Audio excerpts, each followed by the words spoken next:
আমি চতুর্দিকের আওয়াজ বন্ধ করে দেই, পাখির আওয়াজ বন্ধ করে দেই, পশুর আওয়াজ বন্ধ করে দেই, সিএনজি ড্রাইভার আর অটো ড্রাইভারদের গাড়ি গ্যারেজে জমা দিয়ে দেই, সব দোকানদার ব্যবসায়ীরা যার যার কর্ম ছেড়ে তারা ঘরে ফিরে আসে, চতুর্দিক বন্ধ করে দেই। আল্লাহ বলেন তুমি ঘুমাবা বলে, তুমি ঘুমাবা বলে, তুমি ঘুমাবা বলে তোমার জন্য আমি দু চোখে ঘুম পাড়িয়ে দেই। তোমারে আমি মাথা ব্যথা দেই নাই, তোমারে আমি জ্বর দেই নাই, সর্দি দেই নাই।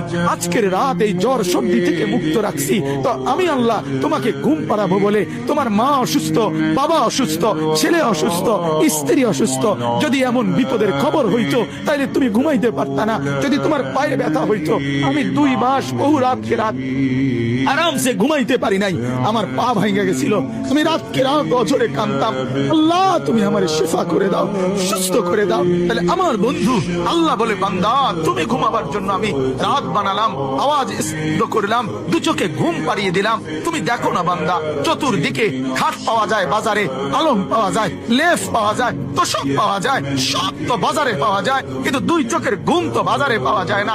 আমি ঘুম পাড়াই, আমি ঘুম পাড়াই, আমি ঘুম পাড়াই, আমি ঘুম পাড়াই। তোমার মা ঘুমায় যায়, তোমার বাপ ঘুমায় যায়, তোমার স্ত্রী ঘুমায় যায়, তোমার বন্ধুরা ঘুমায় যায়, তুমি যেই নারীকে ভালোবাসো সেও তো ঘুমায় যায়। আমি আল্লাহ আমি জেগে থাকি।